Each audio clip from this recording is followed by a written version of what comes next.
Dear students, अस्सलाम वालेकुम। मैं खालिद हुसैन अंजुमन इस्लामिया गर्ल्स हाई स्कूल के क्लास 10 के फिजिकल साइंस के ऑनलाइन क्लास में आपका खैर मकदम करता हूं। पिछले 2 क्लास में हम लोगों ने प्रेडिक्टेबल, उसकी अहमियत, सिग्निफिकेंस, ज़रूरत, नीड, क्लासिफिकेशन ऑफ एलिमेंट्स, उसका तरीका, न्यूलैंड का रूल ऑफ ट्राइड, डोबेरेनर का the rule of Octave, Mendeleev का प्रेडिक्टेबल, उसकी अहमियत, सिग्निफिकेंस, उसकी खामियां, डिफेक्ट्स, पीरियड, ग्रुप, सब ग्रुप और मॉडर्न प्रेडिक्टेबल के बारे में मुख्तलिफ़ तरह की जानकारी हासिल किया था। आज हम लोग इस चैप्टर के तीसरे और आखिरी क्लास में सबसे अहम टॉपिक यानी पीरियोडिक प्रॉपर्टीज़ ऑफ एलिमेंट्स के बारे में जानकारी हासिल करेंगे।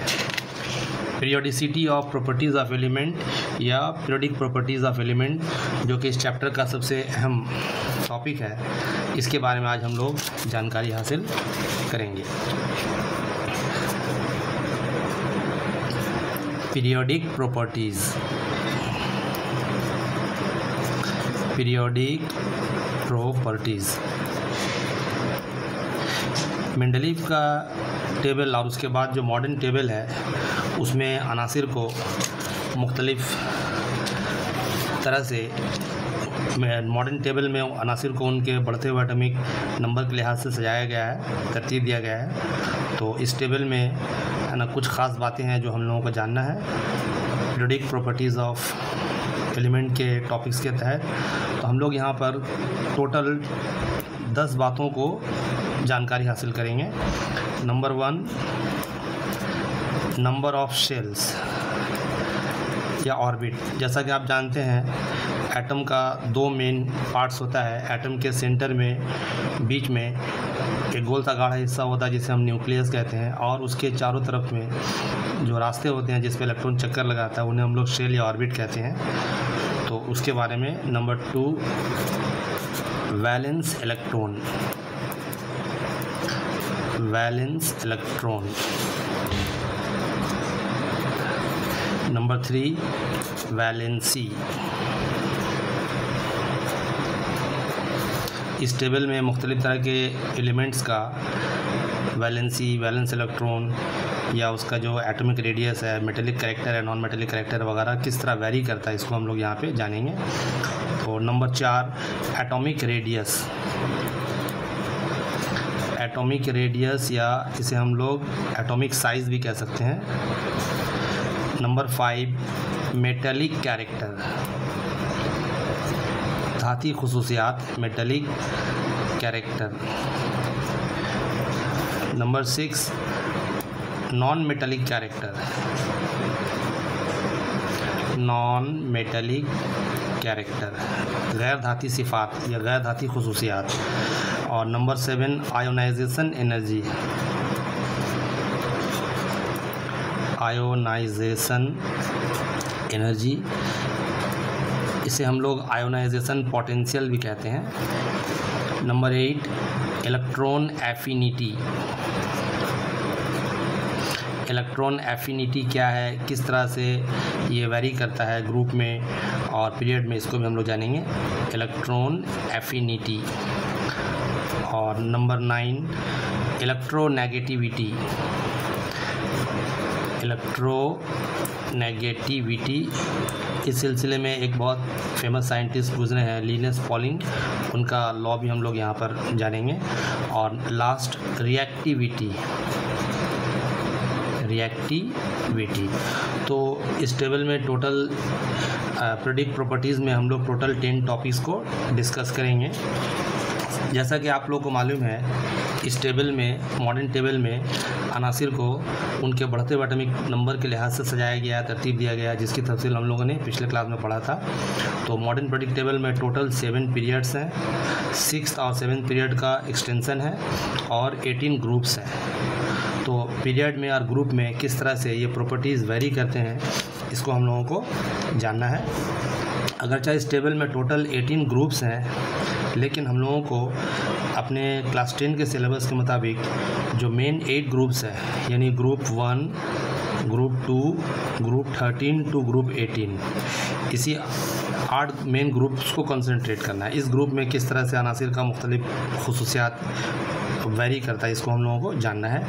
तो जैसा कि पहले आपको बताया गया था, नंबर ऑफ़ शेल, इस टॉपिक के तहत हम लोग 2-4 बातें जानेंगे। नंबर ऑफ शेल्स और ऑर्बिट। एक्चुअली प्रेडिक्टेबल में जो मुख्तलिफ़ तरह के अनासिर हैं मॉडर्न प्रेडिक्टेबल में, उसको बढ़ते हुए एटॉमिक नंबर के लिहाज से तरतीब दिया गया है ना। यानी जो हल्का जिस अनासिर का जिस एलिमेंट का एटॉमिक नंबर कम है उसको पहले रखा गया है, और बतदरीज ग्रेजुअली जिस अनासिर का या एलिमेंट का एटॉमिक नंबर ज़्यादा है उसको आहिस्ता आहिस्ता आगे में बढ़ाया गया है। तो अगर हम लोग इस टेबल का मुताला करेंगे तो आप देखिएगा कि इस टेबल में मुख्तलिफ जो पीरियड्स हैं उसमें है ना जो एलिमेंट्स हैं, जैसे अगर हम लोग पीरियड 1 को देखें, हम लोगों ने पिछले क्लास में पढ़ा था पीरियड 1।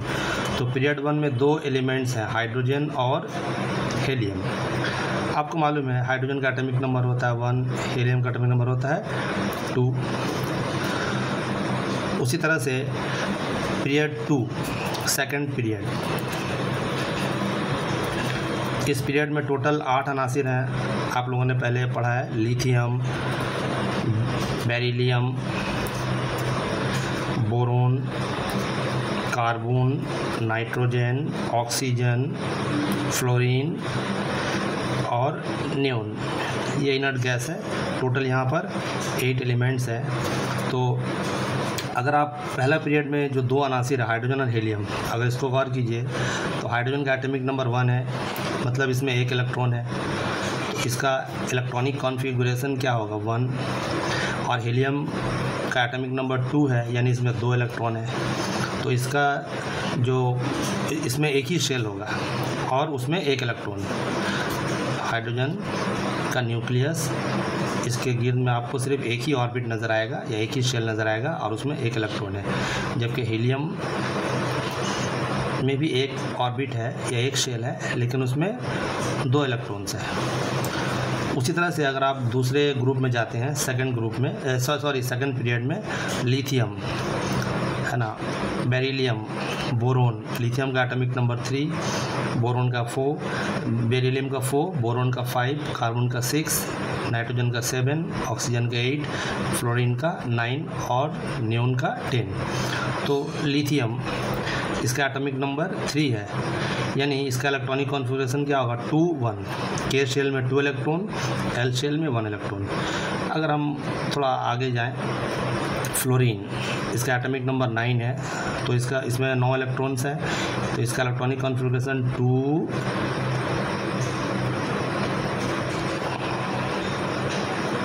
7, यानी फर्स्ट ऑर्बिट में 2 इलेक्ट्रॉन, सेकंड में 7। और अगर हम न्यून में जाते हैं, उसका एटॉमिक नंबर है 10, यानी 2 8। तो गौर कीजिए फर्स्ट पीरियड में जो दोनों एलिमेंट्स हैं उनमें सिर्फ एक ऑर्बिट या एक शेल है, और सेकंड पीरियड में जितने एलिमेंट्स हैं lithium, beryllium, boron, carbon, nitrogen, oxygen, fluorine, neon वगैरह, इन तमाम एलिमेंट्स में 2-2 शेल हैं। यानी कोई भी एलिमेंट जिस पीरियड में मौजूद है उस एलिमेंट में या उस एटम में उतना ही शेल है। पीरियड 1 में जितने अनासिर हैं एलिमेंट्स हैं उसमें 1 शेल है, पीरियड 2 में मौजूद होने वाले अनासिर में 2 शेल है। उसी तरह अगर आप आगे बढ़िएगा तो थर्ड पीरियड में जो एलिमेंट्स हैं उसमें 3 शेल है ना। थर्ड पीरियड में बहुत सारे एलिमेंट आप लोगों ने पढ़ा है, sodium, magnesium, aluminium, silicon, phosphorus, sulphur, chlorine, argon वगैरह। तो हम एक सिर्फ मिसाल, सोडियम, इसका एटॉमिक नंबर होता है 11, तो इसका इलेक्ट्रॉनिक कॉन्फ़िगरेशन क्या होगा 2 8 1, यानी यहाँ पे देखिए 3 शेल है। तो इस तरह इस टेबल में, मॉडर्न प्रेडिक्ट टेबल में जो पीरियड है उससे ये बात मालूम होता है कि उस पीरियड में मौजूद एलिमेंट्स में कितने शेल मौजूद हैं, कितने है ना ऑर्बिट्स मौजूद हैं। अब हम लोग सेकंड पॉइंट जो इस डिस्कशन का है, वैलेंस इलेक्ट्रॉन। आप लोगों को मालूम है किसी भी एलिमेंट का जो सबसे आउटर मोस्ट ऑर्बिट है उसको वैलेंस शेल कहा जाता है, और वैलेंस शेल में जितने इलेक्ट्रॉन्स मौजूद होते हैं उसे वैलेंस इलेक्ट्रॉन कहा जाता है। मिसाल के तौर पे सोडियम को लीजिए, इसका इलेक्ट्रॉनिक कॉन्फ़िगरेशन है 281। तो सोडियम का जो फर्स्ट सेल है इसमें 2 इलेक्ट्रॉन्स, सेकेंड सेल में 8 इलेक्ट्रॉन्स, और सोडियम का जो आउटर मोस्ट सेल है उसमें 1 इलेक्ट्रॉन। फर्स्ट ऑर्बिट में 2 इलेक्ट्रॉन, सेकंड ऑर्बिट में 8 और आउटर मोस्ट ऑर्बिट या लास्ट ऑर्बिट में 1 इलेक्ट्रॉन। ये जो आउटर मोस्ट ऑर्बिट है किसी भी एटम का उसे हम लोग कहते हैं वैलेंस शेल, और उसमें जितने इलेक्ट्रॉन्स होते हैं उसको वैलेंस इलेक्ट्रॉन कहा जाता है, वैलेंस इलेक्ट्रॉन कहा जाता है। तो अगर हम लोग इस टेबल में मुताला करेंगे तो ग्रुप के हिसाब से फर्स्ट ग्रुप में आप लोगों को मालूम है बहुत सारा एलिमेंट है, hydrogen, lithium, sodium, potassium, rubidium, caesium, francium वगैरह। तो ये तमाम एलिमेंट्स ग्रुप 1 में है। तो हाइड्रोजन का एटॉमिक नंबर 1 है, यानी इसका जो आउटर मोस्ट ऑर्बिट है उसमें 1 इलेक्ट्रॉन।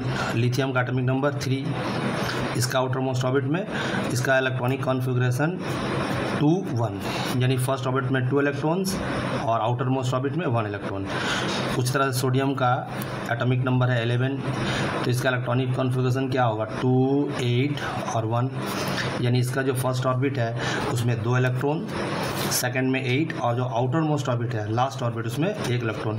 तो अगर आप इस टेबल का मुताला कीजिएगा तो आपको ये बात मालूम होगा कि जिस ग्रुप में जो एलिमेंट्स मौजूद हैं उसके आउटर मोस्ट ऑर्बिट में उतने ही इलेक्ट्रॉन है, यानी इस ग्रुप में, इस टेबल में मौजूद एक ग्रुप में मौजूद तमाम तरह के एलिमेंट्स का वैलेंस शेल सेम होता है। ग्रुप 1 में जितने अनासिर हैं उनका वैलेंस इलेक्ट्रॉन या वैलेंस इलेक्ट्रॉन 1 है। ग्रुप 2 में जितने एलिमेंट्स हैं उसका वैलेंस इलेक्ट्रॉन 2 है।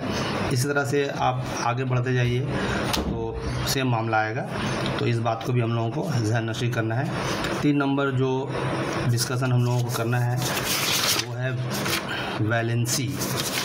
वैलेंसी क्या आप लोगों को मालूम है? It is the combining capacity of an atom of the element, number of electrons donated, accepted or shared during compound formation. Valency, it is the combining capacity of an atom with other atom. मिसाल के तौर पे sodium जब chlorine से मिलता है तो sodium chloride बनता है। यहाँ पे एक बात गौर कीजिए, सोडियम का एक एटम क्लोरीन के एक एटम से मिलकर सोडियम क्लोराइड बनता है, यानी सोडियम के एक एटम में क्लोरीन के एक एटम से मिलकर सलाहियत है, लिहाजा सोडियम का वैलेंसी होगा 1। उसी तरह से कैल्शियम जब क्लोरीन के कैल्शियम का एक एटम जब क्लोरीन के 2 एटम से मिलता है तो कैल्शियम क्लोराइड बनता है। यहाँ पे गौर कीजिए, कैल्शियम के एक एटम में क्लोरीन के 2 एटम से मिलने की सलाहियत है, यानी इसका कंबाइनिंग कैपेसिटी है 2, उसीलिए इसका वैलेंसी होगा 2। एल्युमिनियम क्लोराइड, एल्युमिनियम का एक एटम जब क्लोरीन के 3 एटम से मिलता है तब एल्युमिनियम क्लोराइड बनता है, यानी एल्युमिनियम के एक एटम में क्लोरीन के 3 एटम से मिलने की सलाहियत है, उसी वजह से एल्युमिनियम का वैलेंसी होगा 3। इसको आप लोगों ने क्लास 9 में अच्छी तरह से पढ़ा है। तो वैलेंसी का मतलब ही है combining capacity of an atom of the element, है ना। हम लोग वैलेंसी को मुख्तलिफ तरीक़े से मालूम करते हैं। नंबर ऑफ़ इलेक्ट्रॉन्स डोनेटेड, कोई एटम कितना इलेक्ट्रॉन डोनेट करता है, या नंबर ऑफ़ इलेक्ट्रॉन्स एक्सेप्टेड, कोई एटम कितना इलेक्ट्रॉन को लेने की सलाहियत है उसमें, या शेयर्ड, है ना, साझेदारी की सलाहियत है। इस माने कंपाउंड फॉर्मेशन के दौरान में कोई एटम कितना इलेक्ट्रॉन को डोनेट करता है, कितना इलेक्ट्रॉन को एक्सेप्ट कर सकता है, या कितना इलेक्ट्रॉन को शेयर कर सकता है आपस में। इस तरह से हम लोग किसी भी एलिमेंट का वैलेंसी को डिटरमाइन करते हैं, है ना। वैलेंसी एक न्यूमेरिकल नंबर है, इसलिए इसका कोई यूनिट मौजूद नहीं होता। It is a numerical number, hence it have no unit. तो हम लोग जानेंगे प्रेडिक्टेबल में कि वैलेंसी किस तरह से, एलिमेंट्स का वैलेंसी किस तरह से वेरी करता है, किस तरह से एलिमेंट का वैलेंसी प्रेडिक्टेबल में वेरी करता है, हम लोगों को उसके बारे में भी जानना होगा। अगर आप पीरियड में जाएं, जैसे थर्ड पीरियड 3 में, तो पीरियड 3 में सबसे पहला क्या, सोडियम, मैग्नीशियम, उसके बाद aluminium, silicon, phosphorus, sulphur, chlorine और आर्गन। सोडियम का एटॉमिक नंबर 11, मैग्नीशियम का 12, एल्युमिनियम का 13, सिलिकॉन का 14, फॉस्फोरस का 15, सल्फ़र का 16, क्लोरीन का 17 और आर्गन का 18। तो सोडियम का इलेक्ट्रॉनिक कॉन्फ़िगरेशन क्या होगा? 281, के शेल में 2, एल शेल में 8 और एम शेल में 1। मैग्नीशियम का 282, एल्युमिनियम का 283, सिलिकॉन का 284 और फास्फोरस का 285। उसी तरह सल्फ़र का 286 और क्लोरीन का 287 और आर्गन का 288। ये हो गया इलेक्ट्रॉनिक कॉन्फ़िगरेशन। अच्छा, आप गौर कीजिए वैलेंस इलेक्ट्रॉन।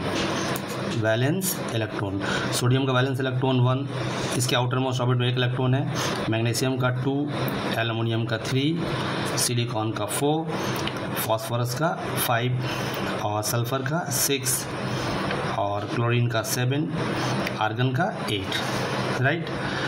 तो किसी भी हम लोगों ने भी पढ़ा है कि वैलेंसी किस तरह से हम लोग वैलेंसी मालूम करते हैं।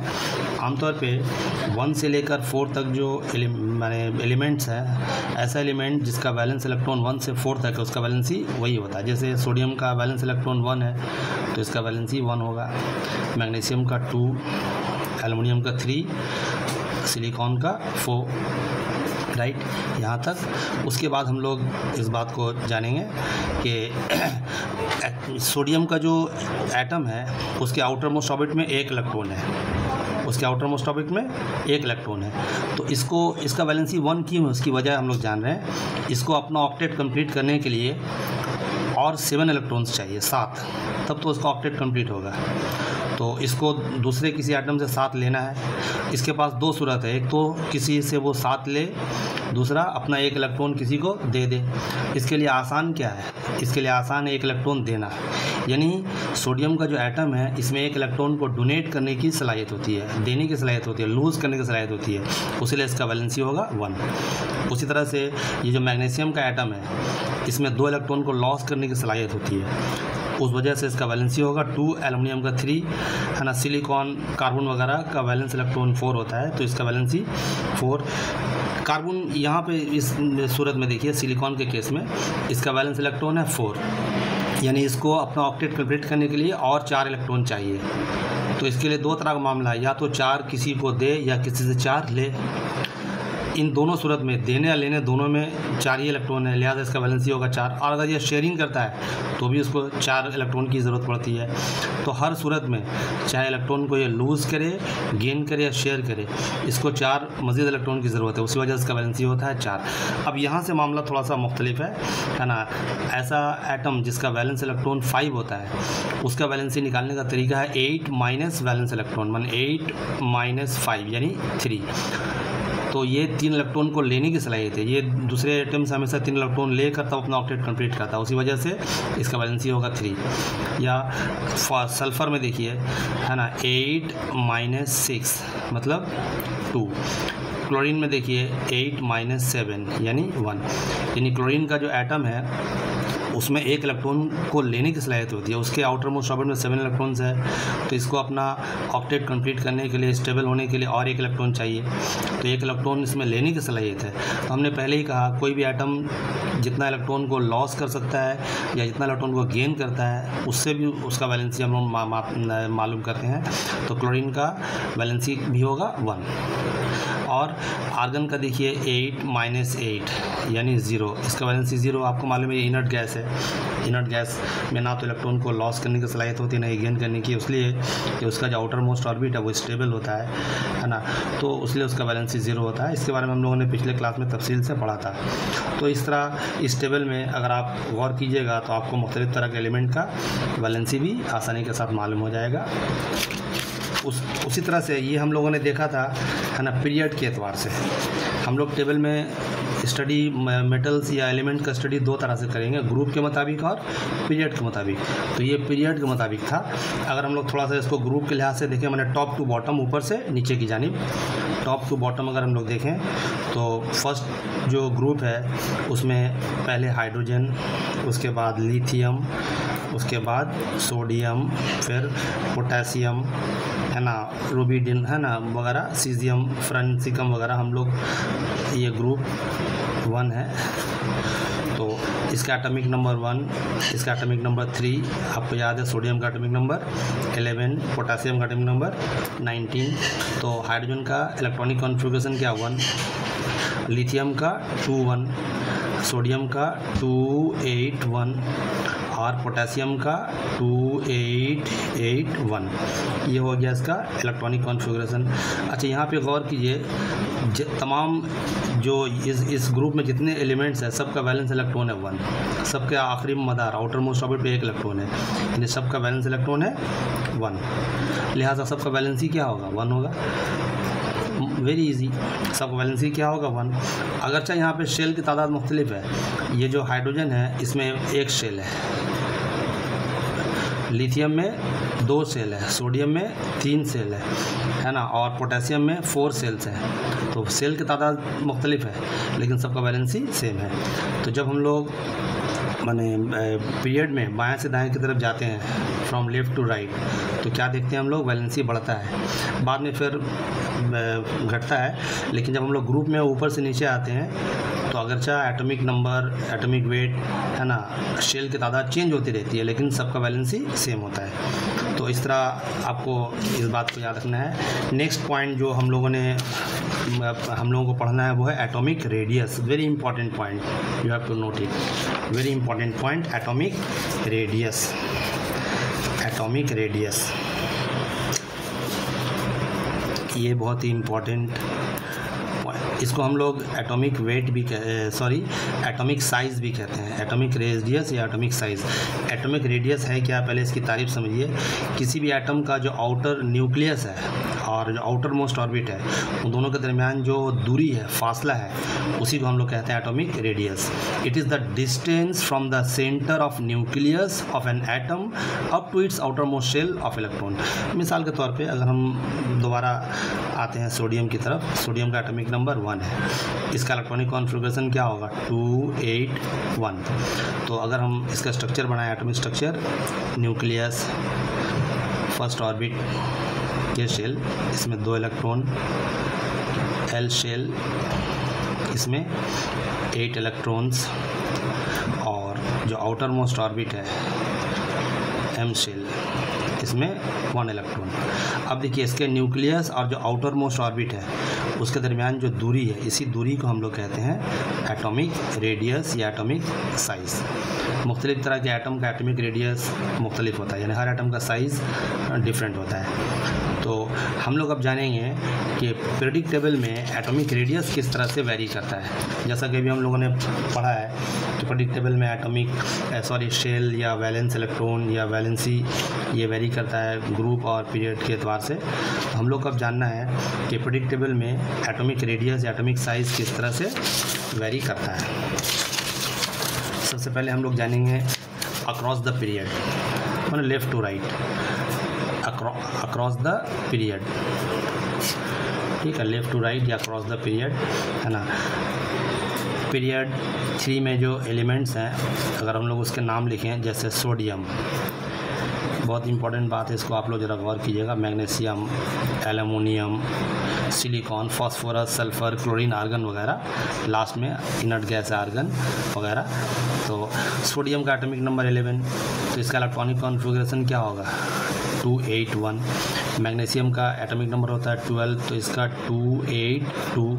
एल्युमिनियम का एटॉमिक नंबर 13 यानी 2-8-3। इस तरह सिलिकॉन का 2-8-4 वगैरह वगैरह। हम लोग को यहाँ तक आप अब यहाँ पर देखिए, जब हम लोग लेफ़्ट से राइट जा रहे हैं तो एटॉमिक नंबर बढ़ रहा है, एटॉमिक वेट बढ़ रहा है। अगरचा atomic number, atomic weight period में जब हम लोग लेफ़्ट से राइट की तरफ जाते हैं बढ़ता है, लेकिन उसका एटॉमिक साइज़ घटता जाता है, एटॉमिक रेडियस घटता जाता है। इसकी एक ख़ास वजह है। इसकी वजह जानने से पहले एक और यहाँ पर बात आपको हम याद दिला दें, न्यूक्लियर चार्ज, आप लोगों ने क्लास 9 में पढ़ा है, न्यूक्लियर चार्ज। किसी भी एटम के न्यूक्लियस में 2 तरह का पार्टिकल्स होता है, प्रोटॉन और न्यूट्रॉन। प्रोटॉन का चार्ज होता है पॉजिटिव, न्यूट्रॉन का कोई चार्ज नहीं होता, न्यूट्रल, चार्जलेस, और ऑर्बिट में इलेक्ट्रॉन्स होता है तो किसी भी एटम के न्यूक्लियस में मौजूद प्रोटॉन या पॉजिटिव चार्ज पार्टिकल की जो मजमूई तादाद है उसे हम न्यूक्लियर चार्ज कहते हैं। टोटल नंबर ऑफ प्रोटॉन्स और positive charge particles present inside the nucleus of an atom is called nuclear charge. जैसे सोडियम के न्यूक्लियस में 11 प्रोटॉन्स हैं तो इसका न्यूक्लियर चार्ज क्या होगा 11। मैग्नीशियम के न्यूक्लियस में 12 प्रोटॉन्स होता है, इसका न्यूक्लियर चार्ज होगा 12, है ना। तो यहाँ पर हम बता रहे थे आप लोगों को कि पीरियोडिक टेबल में जब हम लेफ्ट से राइट की तरफ जाते हैं तो एटॉमिक नंबर और एटॉमिक वेट बढ़ता है मगर एटम का साइज़ घटता जाता है। इसकी क्या वजह है, गौर कीजिए। अगर हम सोडियम का मामला देखें तो सोडियम का न्यूक्लियस, इसमें प्रोटॉन्स है 11, यानी इसका न्यूक्लियर चार्ज है, यहाँ पे बनाते हैं न्यूक्लियर चार्ज है 11। अच्छा, अब यहाँ पे आप गौर कीजिए, फर्स्ट ऑर्बिट में 2 इलेक्ट्रॉन, सेकंड ऑर्बिट में 8 इलेक्ट्रॉन्स, और जो आउटर मोस्ट ऑर्बिट है या इसको हम लोग वैलेंस शेल भी कहते हैं उसमें 1 इलेक्ट्रॉन। और हम क्लोरीन को अगर ले लें, है ना, क्लोरीन का एटॉमिक नंबर होता है 17, तो क्लोरीन का न्यूक्लियर चार्ज क्या होगा 17। सोडियम का था 11 मगर इसका न्यूक्लियर चार्ज 17। अच्छा, यहाँ भी देखिए फर्स्ट ऑर्बिट में 2 इलेक्ट्रॉन, सेकेंड ऑर्बिट में 8 इलेक्ट्रॉन्स,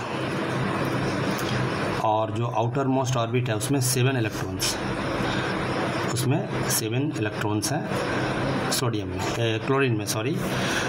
यहाँ पर गौर करने की बात है, सोडियम का जो न्यूक्लियर चार्ज है वो 11 है और इसके बाहर में 3 शेल्स हैं, 3 ऑर्बिट्स हैं, जबकि क्लोरीन का न्यूक्लियर चार्ज 17 है और इसके गिर्द, इसके बाहर में भी 3 ऑर्बिट है। तो यहाँ पर, है ना, ये 11 प्रोटॉन, आपको मालूम है प्रोटॉन में न्यूक्लियस में प्रोटॉन होता है, इसका चार्ज पॉजिटिव है, और ऑर्बिट में इलेक्ट्रॉन्स होता है। तो प्रोटॉन का चार्ज पॉजिटिव, इलेक्ट्रॉन का चार्ज नेगेटिव। तो अपोजिट तरह के चार्ज में अट्रैक्शन होता है, like charges repeal each other and opposite charge attract each other, जो हम लोगों ने फैराडे का थ्योरी पढ़ा था। तो यहाँ पर न्यूक्लियस और जो इलेक्ट्रॉन्स है ऑर्बिट में, उसके दरमियान में 11 प्रोटॉन और 11 इलेक्ट्रॉन के दरमियान में एक फोर्स ऑफ अट्रैक्शन है, जबकि क्लोरीन में 17 प्रोटॉन और 17 इलेक्ट्रॉन्स के दरमियान में, है ना, फोर्स ऑफ अट्रैक्शन है।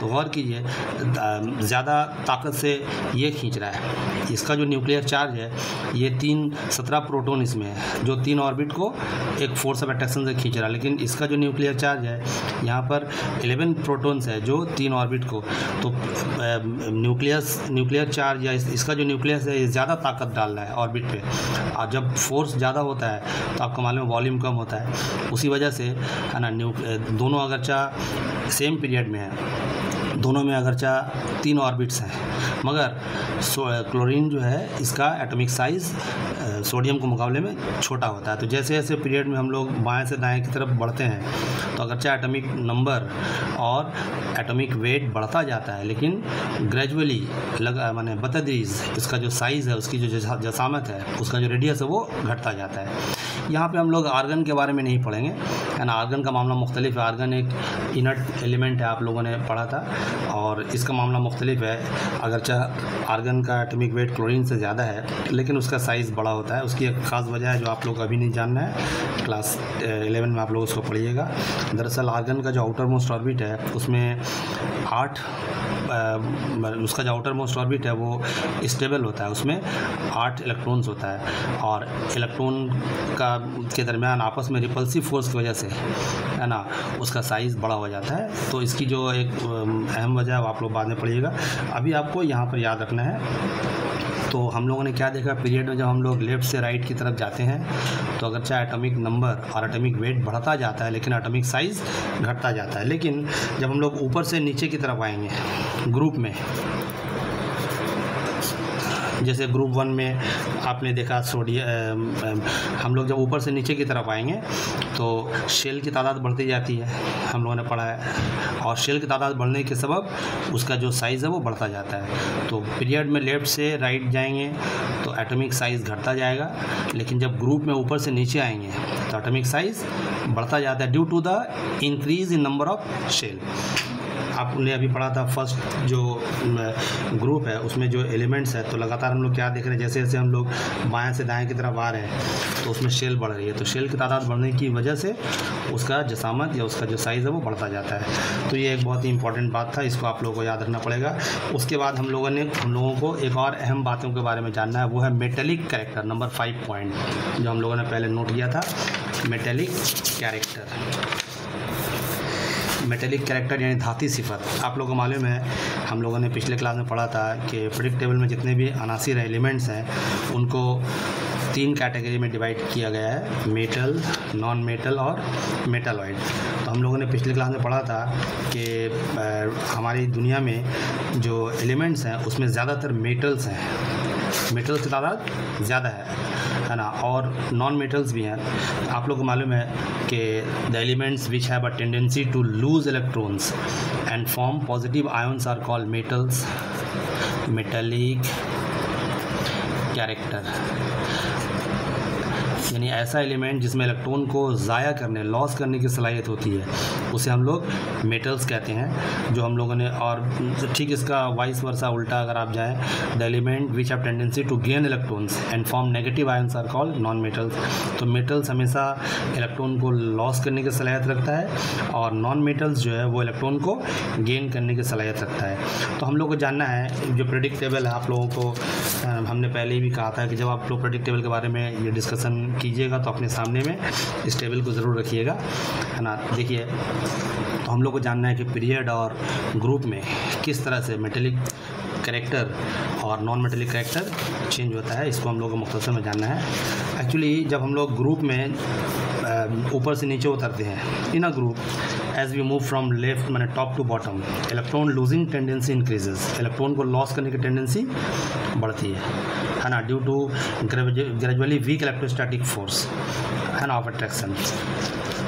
And electrons of the outermost orbit, hence metallic property increase. जब हम लोग ऊपर से नीचे उतरेंगे तो क्या देखेंगे, मेटेलिक कैरेक्टर को, ग्रुप में मेटेलिक कैरेक्टर किस तरह से वेरी करता है, इसको समझने के लिए हम लोग एक मिसाल आपके सामने हम पेश करेंगे।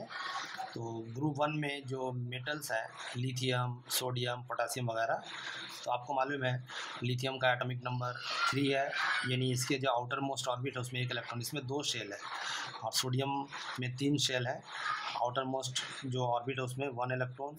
उस तरह पोटासियम में 4 सेल्स हैं, इसके आउटर मोस्ट ऑर्बिट में भी 1 इलेक्ट्रॉन है। जैसा कि आपको पहले बताया गया, the element which have tendency to lose electrons and form positive ions are called metal. जितना ज़्यादा इलेक्ट्रॉन को लॉस करने की सलाहियत होगी वो ज़्यादा ताकतवर मेटल्स होगा। तो हम देखेंगे इन तीनों में कौन ज़्यादा जल्दी या ज़्यादा बेहतर तरीक़े से, तेज़ी के साथ, ज़्यादा चाहत के साथ इलेक्ट्रॉन को लॉस करने की सलाहियत रखता है। अगर आप गौर करें यहाँ पर तो आप देखिएगा कि इसका जो न्यूक्लियस है लिथियम का, और इसमें जो आखिरी मदार में लास्ट ऑर्बिट में जो इलेक्ट्रॉन्स है उसके दरमियान की दूरी कम है। लेकिन जैसे हम सोडियम में जाते हैं, यहाँ पे जो 3 ऑर्बिट्स हैं, 3 सेल्स हैं, तो यहाँ पर न्यूक्लियस और जो आउटर मोस्ट ऑर्बिट है उसमें जो इलेक्ट्रॉन्स है उसके दरमियान की दूरी बढ़ गई। उसी तरह से पोटेशियम में इसकी दूरी और ज़्यादा बढ़ गई। तो न्यूक्लियस के से आखिरी मदार की दूरी बढ़ने के सबब उसको न्यूक्लियस की ताकत लगातार घटती जा रही है, उस पर न्यूक्लियस ताकत लगातार घटती जा रही है। यहाँ पर न्यूक्लियस ताकत ज़्यादा है, यहाँ पर उसके मुकाबले में जो आखिरी ऑर्बिट पे इलेक्ट्रॉन्स है उस पर न्यूक्लियस ताकत कम है, यहाँ पर और ज़्यादा कम है। तो बतदरीज न्यूक्लियस की ताकत है ना, जो लास्ट ऑर्बिट पे इलेक्ट्रॉन है उस पर घटती जा रही है और इलेक्ट्रॉन को ज़ाया करने की सलाहियत बढ़ती जा रही है। यहाँ से इलेक्ट्रॉन को बाहर निकलने की सलाहियत लगातार बढ़ती जा रही है ना, और धाती सिफात लगातार बढ़ता जा रहा है। तो ग्रुप में जब हम लोग ऊपर से नीचे आते हैं बतदरीज ग्रेजुअली, तो क्या देखते हैं कि मेटेलिक प्रॉपर्टी आहिस्ता आहिस्ता बढ़ता जाता है। यानी लिथियम, सोडियम और पोटासियम तीनों मेटल्स हैं, एल्कली मेटल्स, लेकिन सोडियम लिथियम के मुकाबले में ज़्यादा ताकतवर मेटल्स है और पोटासियम सोडियम के मुकाबले में ज़्यादा ताकतवर मेटल्स है। तो ग्रुप में ऊपर से नीचे मेटेलिक प्रॉपर्टी बढ़ता है। लेकिन जब हम लोग बाएं से दाएं की तरफ जाते हैं पीरियड में, है ना, तो यहाँ पर ठीक इसका बरक्स मामला पेश आता है ना। पीरियड में मेटेलिक प्रॉपर्टी जो है वो लगातार घटता है ना। Period as we move from left to right, electron losing tendency decreases. आप देख रहे हैं यहाँ पर इलेक्ट्रॉन को लॉस करने की सलाहियत में लगातार है ना कमी वाक़ होती है, जो हम लोगों ने अभी इससे पहले पढ़ा था। And due to the decrease in electron losing tendency metallic property decreases. तो बाएं ऊपर से नीचे जब हम लोग आते हैं तो मेटेलिक प्रॉपर्टी बढ़ता है, लेकिन जब बाएं से दाएं की तरफ हम लोग जाते हैं तो मेटेलिक प्रॉपर्टी घटता है, नॉन मेटेलिक प्रॉपर्टी बढ़ता है। यानी इस टेबल का जो एक्सट्रीम लेफ्ट साइड है यहाँ पर ज़्यादा ताकतवर मेटल्स हैं और एक्सट्रीम राइट साइड में है ना ज़्यादा ताकतवर नॉन मेटल्स हैं। तो ये था मेटेलिक प्रॉपर्टी। ठीक इसका उल्टा नॉन मेटेलिक प्रॉपर्टी जो हम लोगों ने है ना पिछले बार आपको बताया गया था, the elements which have the tendency to gain electrons and form negative ions are called non-metals. So in a group when we move from top to bottom, a non-metallic property decreases. Metallic property increase होता है तो जाहिर सी बात है non-metallic property क्या होगा, decrease होगा, घटेगा। But in a period when we move from left to right, non-metallic property gradually increases. बायां से दायां तरफ जब हम लोग जाते हैं तो non-metallic property क्या होता है, बढ़ता जाता है। तो ये बात को याद रखना है। बहुत ही इंपॉर्टेंट डिस्कशन हम लोगों को करना है आयोनाइजेशन एनर्जी। आप लोगों को बताया गया था इसका एक और नाम है आयोनाइजेशन पोटेंशियल, आयोनाइजेशन एनर्जी और ionization potential. Actually it is the minimum amount of energy required to remove the most loosely bound electrons from the outermost orbit of an atom। किसी भी एटम का जो आउटर मोस्ट ऑर्बिट है, सबसे आखिरी cell में जो ऑर्बिट है, उसमें जो इलेक्ट्रॉन्स है उसको बाहर निकालने के लिए एनर्जी की जो मिनिमम मकदार की ज़रूरत पड़ती है उसी को हम लोग कहते हैं आयोनाइजेशन एनर्जी। इलेक्ट्रॉन्स को किसी एटम के आउटर मोस्ट सेल से बाहर निकालने के लिए कुछ ना कुछ एनर्जी की ज़रूरत पड़ती है। तो एनर्जी की कम से कम मकदार जो किसी एटम के आउटर मोस्ट सेल में मौजूद इलेक्ट्रॉन को रिमूव करने के लिए, बाहर निकालने के लिए ज़रूरत पड़ती है, उसी को हम कहते हैं आयोनाइजेशन एनर्जी या आयोनाइजेशन पोटेंशियल। इसकी एक मिसाल हम देखेंगे। ग्रुप 1 में लिथियम, सोडियम, पोटासियम, ये जैसा हम लोगों ने ऊपर में डिस्कशन किया है तो इसी को लेकर डिस्कशन करते हैं। लिथियम के जो आउटर मोस्ट ऑर्बिट है उसमें एक इलेक्ट्रॉन है, पोटासियम का जो आउटर मोस्ट ऑर्बिट है ना उसमें भी एक इलेक्ट्रॉन है, और क्या नाम है सोडियम का जो आउटर मोस्ट ऑर्बिट है उसमें भी एक इलेक्ट्रॉन है। लेकिन अगर आप यहाँ पर देखिएगा तो आपको एक बात मालूम होगा, अगर हम हाइड्रोजन से बतदरीज ग्रुप 1 में आए, हाइड्रोजन, लिथियम, सोडियम, पोटासियम वगैरह वगैरह, तो हाइड्रोजन का इलेक्ट्रॉन है ना टाइटली बाउंडेड है, उसलिए हाइड्रोजन का जो इलेक्ट्रॉन है और जो न्यूक्लियस उसके दरमियान की दूरी बहुत कम है, लिहाजा न्यूक्लियस पे जो न्यूक्लियर फोर्स है उस पर ज़्यादा पड़ रहा है। ठीक है, तो और उसका जो सेल है उसमें निकालने के लिए ज़्यादा एनर्जी की ज़रूरत पड़ेगी, इसके सेल से इलेक्ट्रॉन के निकालने के लिए ज़्यादा एनर्जी की ज़रूरत पड़ेगी। लेकिन जैसे जैसे हम लोग है ना आगे बढ़ते हैं तो न्यूक्लियस से जो आउटर मोस्ट ऑर्बिट आखिरी मदार है ना उसकी दूरी बढ़ती जा रही है और वो आसानी से इलेक्ट्रॉन को डोनेट करने की पोजीशन में होता जा रहा है। दूरी बढ़ने के सबब न्यूक्लियस की ताकत उस पर घटती जा रही है, नतीजा तौर पे इलेक्ट्रॉन को डोनेट करने की जो उसमें सलाहियत है, ताकत है ना, वो बढ़ती जा रही है। यानी इलेक्ट्रॉन को वहाँ से निकलने के लिए कम मकदार में एनर्जी की ज़रूरत पड़ती है। यानी जहाँ इलेक्ट्रॉन को निकालना मुश्किल है वहाँ पर एनर्जी की ज़रूरत ज़्यादा पड़ेगी, उसके बरक्स जहाँ से इलेक्ट्रॉन को निकालना आसान है वहाँ एनर्जी की ज़रूरत कम पड़ेगी। तो हम इस तरह कह सकते हैं कि down a group in ionization potential decreases. जब ग्रुप में हम लोग ऊपर से नीचे आते हैं तो आयोनाइजेशन पोटेंशियल घटता जाता है, लेकिन है ना अक्रॉस अ पीरियड, जब पीरियड में हम लोग बाएं से दाएं की तरफ जाते हैं तो across a period ionization potential increases, बढ़ता जाता है। माने जैसे जैसे हम लोग बाएं से दाएं पोटेशियम, कैल्शियम वगैरह या सोडियम, मैग्नीशियम, एल्युमिनियम, सिलिकॉन, जब हम लोग इस तरह से आगे बढ़ रहे हैं बाएं से दाएं की तरफ तो आयोनाइजेशन पोटेंशियल बढ़ता जा रहा है। बढ़ने की दो वजह है। एक नंबर, जैसे जैसे हम लोग बाएं से दाएं की तरफ जाते हैं तो एटॉमिक साइज़ जो है वो घटता जाता है, जो हम लोगों ने अभी इससे पहले पढ़ा था, और न्यूक्लियर चार्ज बढ़ता जाता है। तो एटॉमिक साइज़ के घटने और न्यूक्लियर चार्ज के बढ़ने के सबब है ना न्यूक्लियस और जो आउटर मोस्ट ऑर्बिट में इलेक्ट्रॉन है उसके दरमियान में ताकत लगातार, जो न्यूक्लियर फोर्स है वो लगातार बढ़ती जाती है। उस वजह से इसका जो आयोनाइजेशन पोटेंशियल है बढ़ता जाता है। यानी पहले जो अनासिर है उसको उसके न्यूक्लियस से निकलना ज़्यादा आसान है, ज़्यादा कम एनर्जी की ज़रूरत पड़ेगी, और जब जैसे जैसे हम लोग आगे की तरफ जाएंगे तो न्यूक्लियस को उसके ऑर्बिट से निकालना ज़्यादा मुश्किल होता जाएगा, उसके लिए एनर्जी की मकदार ज़्यादा ज़रूरत पड़ेगी। तो ये एक बहुत ही इम्पॉर्टेंट पॉइंट आपको याद रखना है।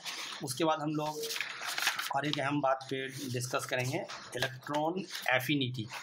एफिनिटी का मतलब होता है चाहत, इलेक्ट्रॉन हासिल करने की चाहत, इलेक्ट्रॉन एफिनिटी।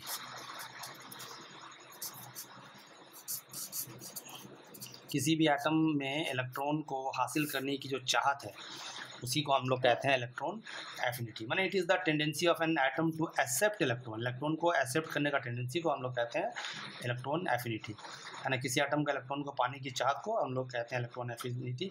तो इस टेबल में हम लोग को जानना है कि इलेक्ट्रॉन को पाने की जो चाहत है, एफिनिटी है, वो ग्रुप और पीरियड में किस तरह से वेरी करता है। एक्चुअली जब हम लोग पीरियड में बाएं से दाएं की तरफ जाते हैं तो due to increase of atomic size electron affinity decreases, atomic size बढ़ता जाता है और एटॉमिक साइज बढ़ने के सबब उसमें इलेक्ट्रॉन को जो हासिल करने की चाहत है, एफिनिटी है, वो घटती जाती है। हाँ, small atom takes up electron more readily than a large atom, ठीक है। तो बड़ा एटम के मुकाबले में छोटा एटम ज़्यादा इसके आसानी के साथ लेता है ना। Since nucleus has greater attraction on the electron, तो ये बात आपको यहाँ पर याद रखना है। और due to increase in nuclear charge electron affinity increases, nuclear charge लगातार क्योंकि बढ़ता रहता है जब हम लोग बाएं से दाएं की तरफ जाते हैं, उस वजह से इलेक्ट्रॉन का जो एफिनिटी है, वो इलेक्ट्रॉन को हासिल करने की चाहत है, वो बढ़ती जाती है। तो ये बात हम लोग देखते हैं, है ना, यहाँ पर।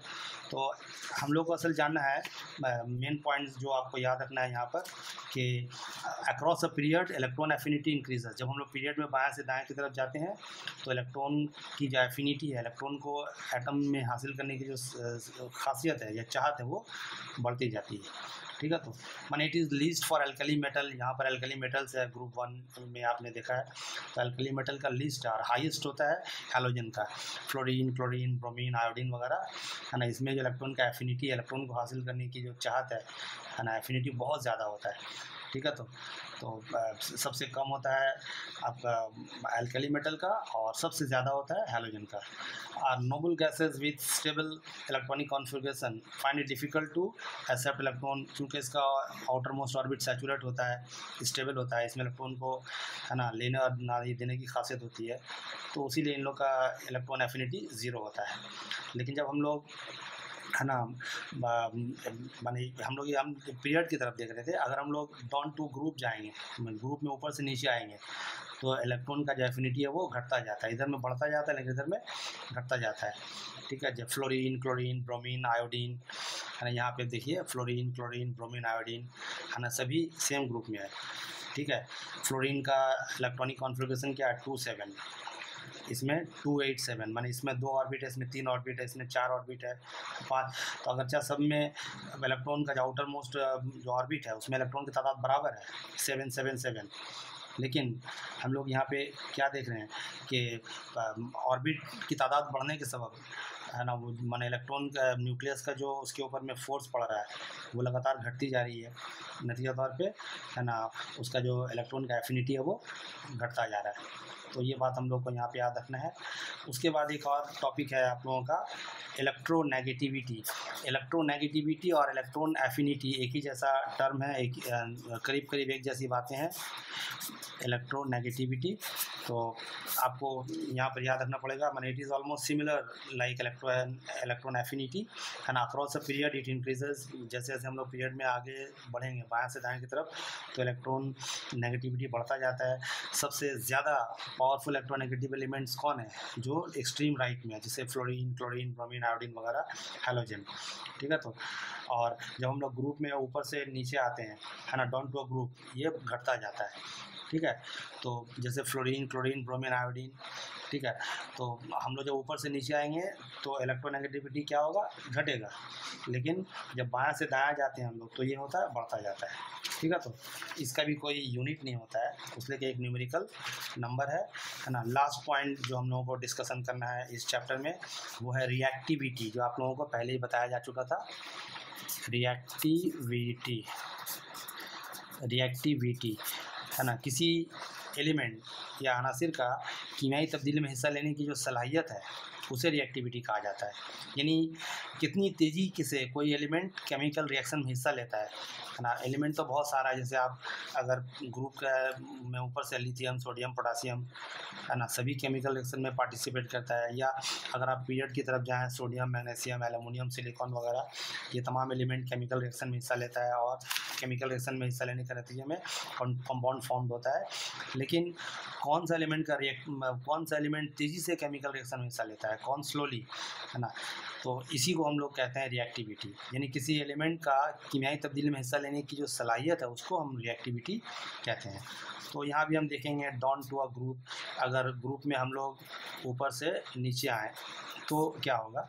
एक्चुअली जब हम लोग ग्रुप में ऊपर से नीचे आते हैं तो रिएक्टिविटी, है ना, बढ़ता जाता है, ठीक है। तो मेटल्स के लिए जो मेटल्स होता है उसका रिएक्टिविटी बढ़ता है, लेकिन जो नॉन मेटल्स है उसका रिएक्टिविटी घटता है। जैसे यहाँ देखिए लिथियम, सोडियम, पोटासियम सब मेटल्स है, तो जैसे जैसे हम लोग ऊपर से नीचे आएंगे इसका रिएक्टिविटी बढ़ेगा, यानी लिथियम से ज़्यादा रिएक्टिव तेज़ी से रिएक्शन में हिस्सा लेता है सोडियम, उससे ज़्यादा तेज़ी से पोटासियम। लेकिन अगर नॉन मेटल में आएंगे हम लोग, फ्लोरीन, क्लोरीन, ब्रोमीन, आयोडीन, यहाँ पे, है ना, इसके बरस मामला है ये इसका रिएक्टिविटी कम है, उससे ये ज़्यादा है। तो है ना, इस मतलब बतदरीज यहाँ पे घटता जाता है जबकि यहाँ पे बढ़ता जाता है, ठीक है। तो यहाँ सबका वैलेंसी सेम है, जैसे ग्रुप 1 में लिथियम, सोडियम, पोटासियम वगैरह सबका वैलेंसी सेम है। लेकिन वैलेंसी सेम होने के बावजूद सभी क्या माने आखिरी मदार पे, चूँकि इलेक्ट्रॉन की तादाद बराबर है, सबके आखिरी मदार पे इलेक्ट्रॉन की तादाद 1 है, तो सबका वैलेंसी सेम है ना। क्लियर हो गया यहाँ पर। तो यहाँ पर एक बात करना है कि वो अनासिर जो तेज़ी के साथ केमिकल रिएक्शन में ज़्यादा आसानी के साथ, है ना, माने वो अनासिर जो तेज़ी के साथ केमिकल रिएक्शन में हिस्सा लेगा वो कौन सा अनासिर है जो ज़्यादा तेज़ी के साथ इलेक्ट्रॉन को लॉस करे या गेन करे, ठीक है। तो कीमियाई तामील ज़्यादा आसानी के साथ इलेक्ट्रॉन को लॉस करे और गेन करे, तो वो एटम मतलब यहाँ पे अगर हम लगातार अभी हम लोगों ने पढ़ा था इलेक्ट्रॉन एफिनिटी में, या उससे पहले जो हम लोगों ने देखा था, है ना, नेगेटिविटी वाला मामला में, तो जैसे जैसे हम लोग ऊपर से नीचे आ रहे हैं तो एलिमेंट्स में इलेक्ट्रॉन को लॉस करने की जो सलाहियत है उसमें, है ना, इजाफा हो रहा है, और इजाफा होने की वजह से उसका जो रिएक्टिविटी है वो बढ़ता जाता है। तो जब हम लोग किसी ग्रुप में ऊपर से नीचे की तरफ आते हैं तो रिएक्टिविटी बढ़ता जाता है, ठीक है। तो मेटल के केस में, लेकिन नॉन मेटल के केस में रिएक्टिविटी घटता जाता है। और जो इनर्ट एलिमेंट है ना, जैसा आपको मालूम है इसका वैलेंसी 0 होता है ना, उसी वजह से ये लोग केमिकल रिएक्शन में हिस्सा नहीं लेता है।